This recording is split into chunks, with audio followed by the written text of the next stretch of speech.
My sister Emily was always a simple girl, the kind who found joy in the small things, a perfect sunrise, the smell of rain, or a hug from our mom. I, on the other hand, was always more ambitious.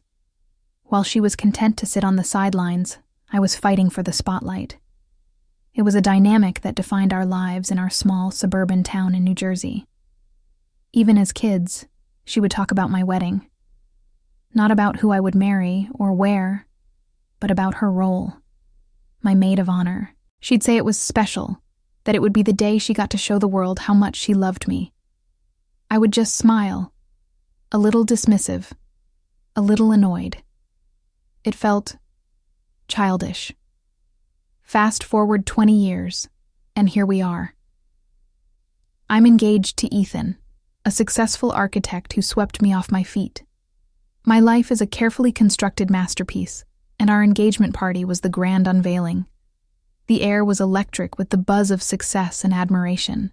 Amidst the sea of elegant dresses and flashing cameras, Emily was there, her eyes shining with a mixture of pride and a kind of childlike excitement I had always found a bit naive. She kept trying to pull me aside, her face full of a secret she couldn't wait to share. I knew what it was about, the Maid of Honor. But I was busy, posing for photos, chatting with Ethan's business partners, and soaking up the glow of my perfect life. I waved her off, promising to talk later. Later never came. I was too busy making a decision. My Maid of Honor. Emily had a lifetime of expectations tied to that title, but I had other plans. I needed a maid of honor who understood my world now, someone who wasn't just a sentimental memory. I needed someone like Jessica. Jessica, a high-powered event planner who knew everyone who was anyone. She was sharp, decisive, and had the kind of ambition that mirrored my own. She was Emily's rival, a former classmate who had always competed with her, and won. And that was exactly why I knew she was the right choice, a strategic choice. I needed a maid of honor who was a power player, not a sentimental sidekick. When I finally told Emily my decision, her face fell, her expression a mix of confusion and disbelief. The look on her face wasn't one of betrayal, not yet. It was something far worse. It was pure, unadulterated heartbreak. Don't miss the rest of this story. To see how my choices unfold and what happens to my sister, make sure to subscribe and turn on notifications.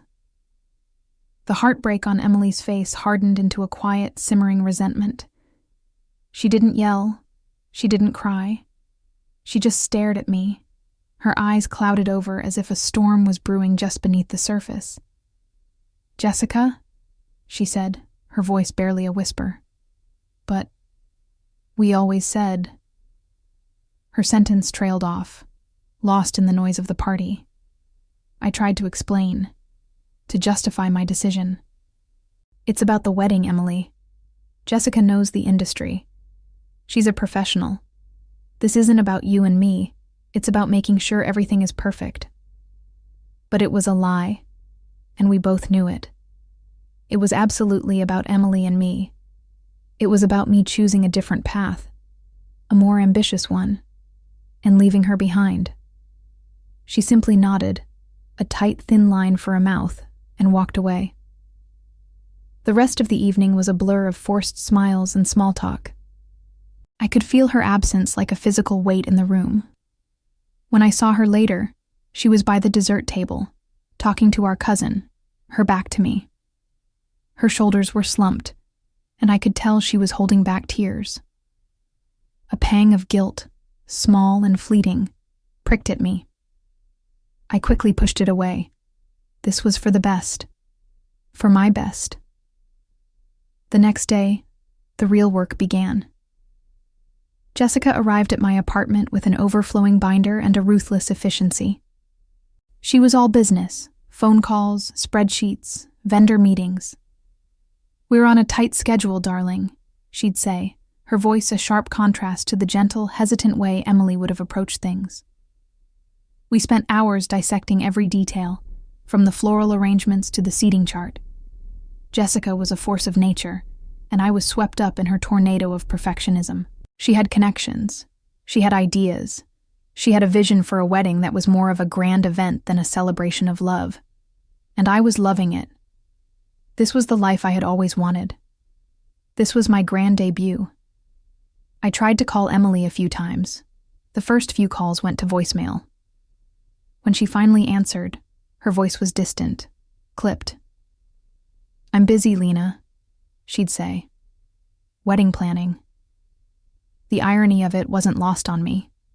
I tried to tell her about the dress, the venue, the invitations. But her replies were short, monosyllabic. The chasm between us was widening, a silent canyon of hurt and unspoken words. It was a new kind of silence, and it was deafening. The wedding planning became a whirlwind of extravagance. Jessica's vision was more of a high-end production than a personal celebration. The invitations were custom engraved. The venue was a historic mansion on a hill overlooking the Hudson River, and the menu was a 7-course tasting menu from a Michelin-starred chef. It was all a testament to my new life, my new status. Ethan was a bit overwhelmed, but he trusted me. "Whatever makes you happy, Lena," he'd say, a touch of concern in his eyes. He didn't understand the intricate dance I was performing, the need to prove that I was in a league of my own. Emily, on the other hand, was becoming a ghost. She RSVP'd, yes, but she never asked about the details. She never offered to help. When I saw her at a family dinner, she was polite but distant. She spoke to our parents, to our cousins, but her gaze skated past me as if I were a stranger. Her silence was a constant gnawing presence. I tried to break through it once, cornering her in the kitchen. "Emily, are you okay?" I asked, my voice softer than I intended. She turned to face me, and her eyes, usually so full of warmth, were cold and flat. "I'm fine, Lena," she said, her voice devoid of emotion. "Just busy. My work project is taking up all my time." She was a librarian, a profession she adored. She found peace in the quiet order of books. I saw it as a life of smallness, of limited scope. I tried to press on, to offer her a small role in the wedding, anything to mend the growing rift. "Maybe you could help with the favors? I found these beautiful hand-painted trinkets." She cut me off. "No thanks, I'm busy. Jessica's got it all under control, right? That's what you wanted." Her words were like daggers, precise and sharp. She left the room, leaving me standing alone in the quiet kitchen. I felt a chill, a sudden and profound loneliness. I told myself it was just a temporary setback, a small price to pay for my perfect wedding. But as the days bled into weeks, the small price began to feel a lot bigger. The bachelorette party was a full-blown weekend in Miami, a whirlwind of beach clubs, designer cocktails, and a private yacht. Jessica had organized every detail with military precision. She brought my friends from college and my new circle of business acquaintances, a mix of high-energy women who knew how to party. It was everything I had wanted, loud, glamorous, and utterly disconnected from my old life. Emily wasn't there. She had politely declined, citing her work project. My friends asked about her. "Where's Emily?" they'd say. I thought she was coming. I would brush them off with a dismissive wave. "She's just swamped with work. You know how she is." The lie felt heavy on my tongue. I knew they could see the strain in my smile. I would catch a glimpse of my own reflection in a mirrored wall, my eyes a little too bright, my laughter a little too loud. One night, after a few too many cocktails, a college friend, Sarah, cornered me. "What's going on with you and Emily, Lena?" she asked, her voice low and serious. "She seems so different." I shrugged, pretending to be nonchalant. "We're fine. It's just wedding stress." Sarah shook her head. "No, this isn't just stress. She's heartbroken. You chose Jessica, her rival. She's been talking about being your maid of honor for her entire life, ever since we were kids." Her words hit me with the force of a punch. They were the cold, hard truth I had been trying to ignore. I was furious. "It's my wedding, Sarah. I get to choose who I want." Sarah just sighed, her expression one of deep sadness. "It's your wedding, Lena. But she's your sister." The conversation ended there, but her words lingered, a bitter aftertaste to the sugary sweetness of the party. The rest of the weekend felt hollow. The expensive champagne tasted flat. The thumping music felt like a painful throb in my head. I looked at Jessica, a vision of polished perfection, and then at my reflection. For the first time, I saw myself not as the successful woman I had become, but as the selfish girl who had hurt her sister to get what she wanted. It was a fleeting, terrifying moment of clarity. To see what happens next in this story, and if I can fix the mess I've made, please subscribe to our channel and turn on the notification bell. You won't want to miss the shocking conclusion. The final countdown to the wedding was a blur of frantic last-minute details. My parents, who had been trying to mediate the silent war between Emily and me, finally gave up. They were sad, caught between two daughters who were no longer speaking. My mother, with tears in her eyes, told me she hoped I knew what I was doing.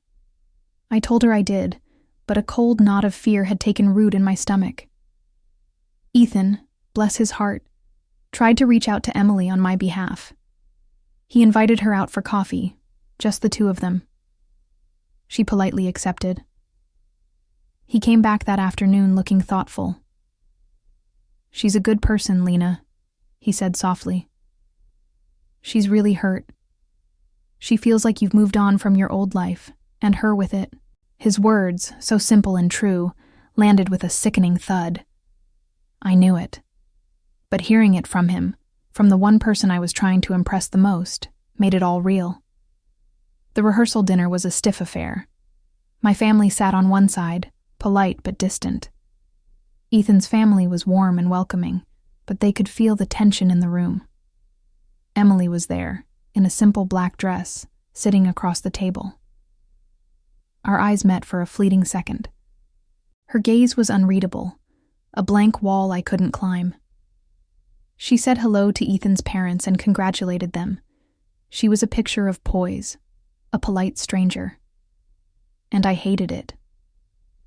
I hated how she was handling it with such quiet dignity, making me look like the emotional, unstable one. I wanted her to be angry, to yell, to show me a sign of the sister I knew. But there was nothing. Just that polite, cold distance. I tried to tell a joke, to lighten the mood, but the laughter felt thin and forced. I could feel my perfect world, the one I had worked so hard to build, beginning to crack. It wasn't about the flowers or the menu or the expensive champagne anymore. It was about the empty seat next to me, the silent space where my sister should have been.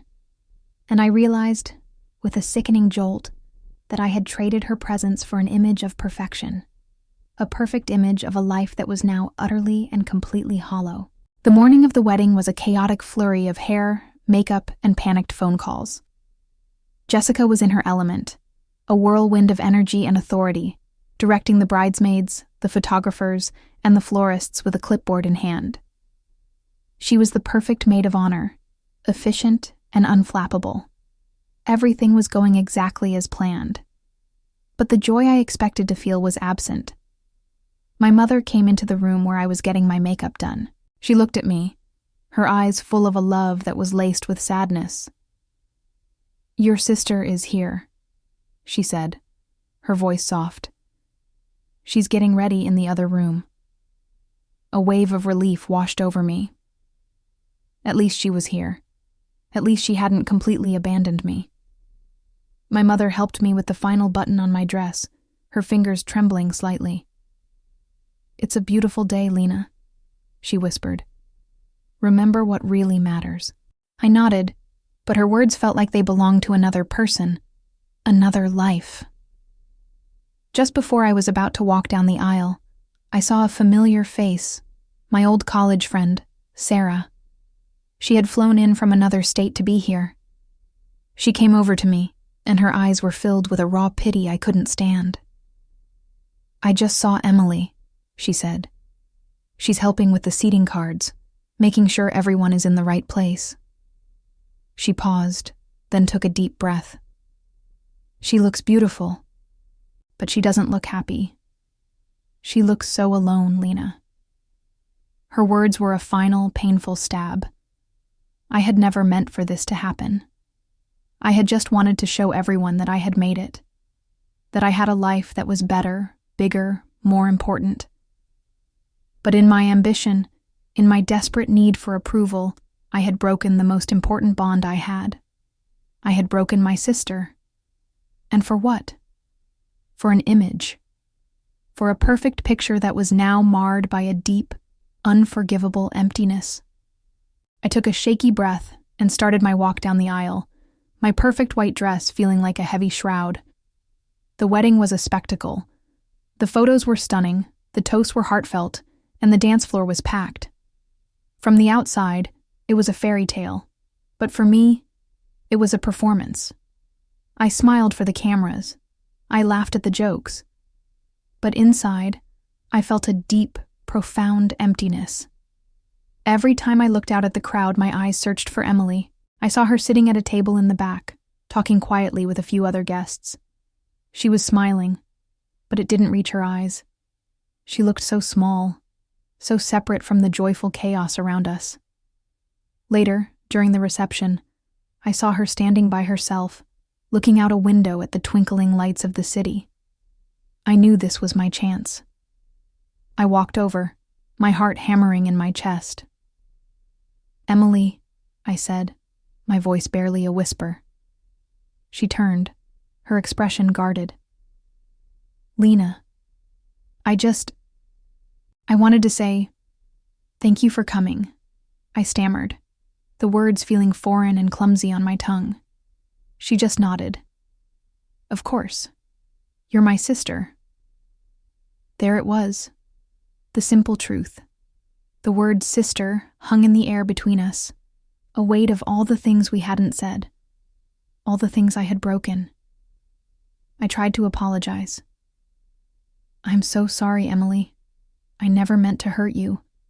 I got caught up in everything. I made a mistake." She looked at me, her eyes filled with a sad understanding. "I know you did, Lena," she said, her voice gentle but firm. "I always knew you would." The words were like a gut punch. It wasn't an accusation, it was a statement of fact. She had always known I would choose the worldly over the personal, the grand gesture over the quiet connection. She had known I would choose Jessica over her. She excused herself politely and walked back to her table. And that was it. The conversation I had been dreading, the apology I had rehearsed in my head, was over in less than a minute. And it had changed nothing. The distance between us was still there, a wall I couldn't break down. I looked out at the perfect glittering night, at my perfect wedding, and for the first time, it all felt like a sham. My husband-to-be, my friends, my family. They were all there, but the one person who truly mattered, the one person who had been a constant in my life, was gone, and I had been the one to push her away.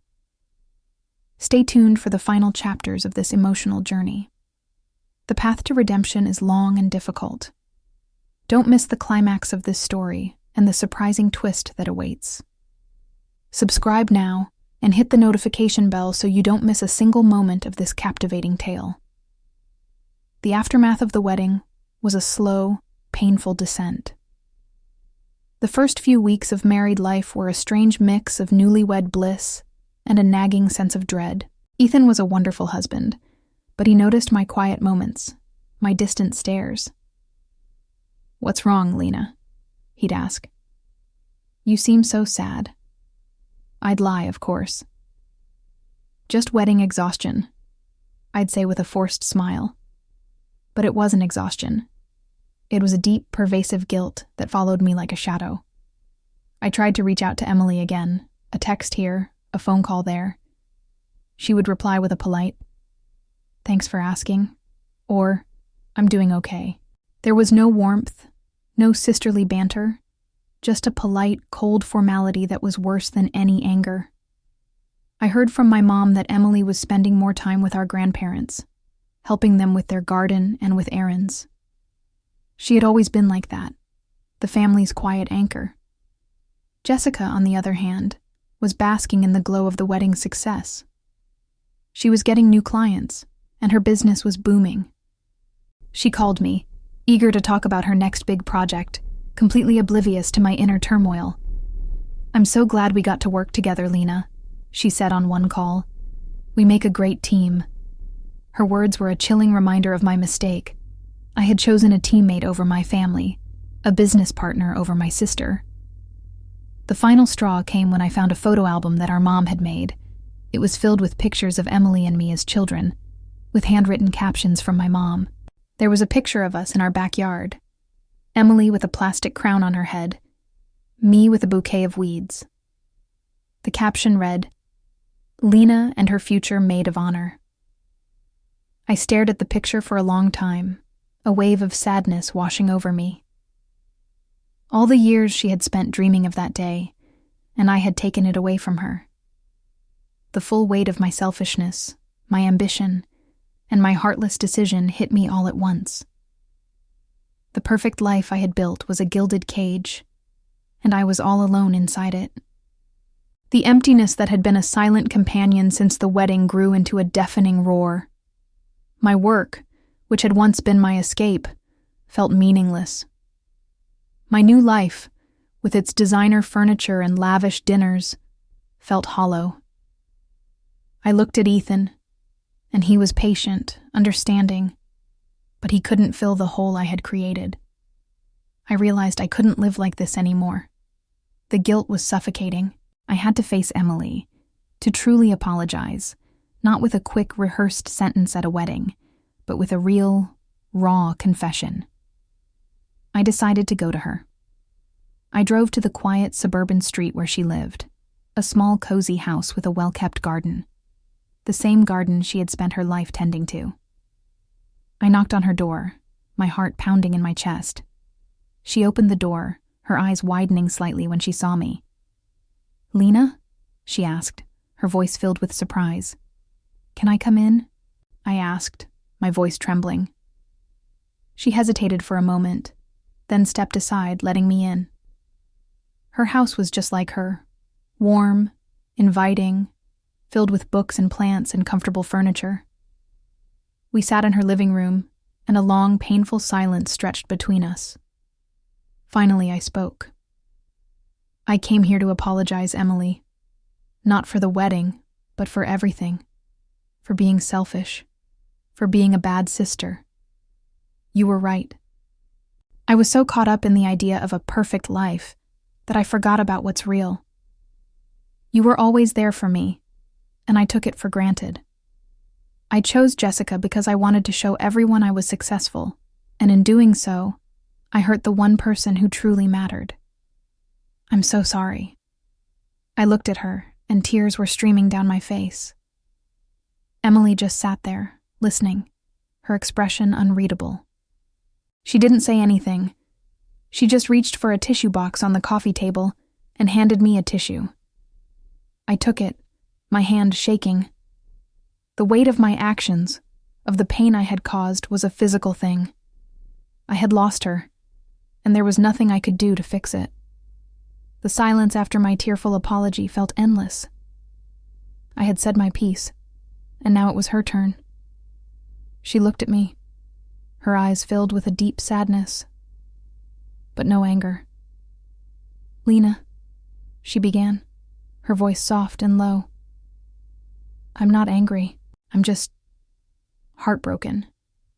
You didn't just hurt me. You broke the trust between us. I always thought our bond was unbreakable, that no matter what, we would always be there for each other." Her words were like a physical blow. She wasn't yelling. She wasn't lashing out.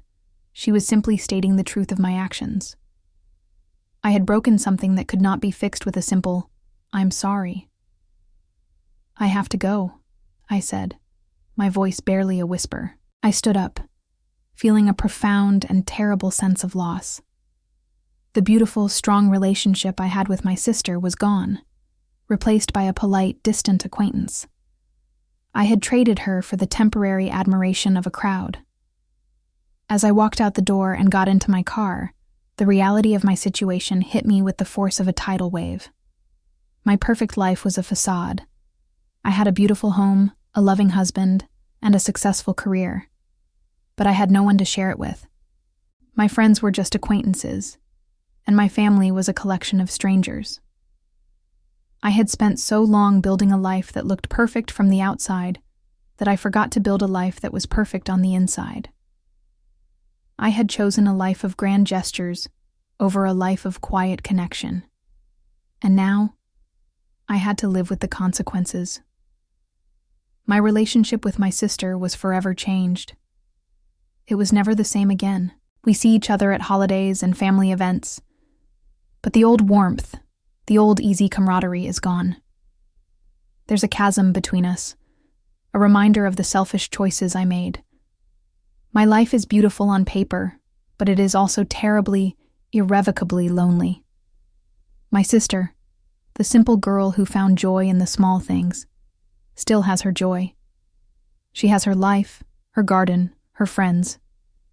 She has what I gave up. She has her soul, and I have lost mine. And as I drive away, with the setting sun painting the sky in a fiery orange, I realize that the villain of this story wasn't Jessica. It was me. And I have to live with that truth every single day. Thank you for watching this emotional journey. The story of Lena and Emily is a reminder that the bonds of family are fragile and should be cherished. If you enjoyed this series and want to see more stories about real human struggles and triumphs, please make sure to subscribe and hit the notification bell. Your support helps us create more compelling stories like this one. We'll see you in the next video.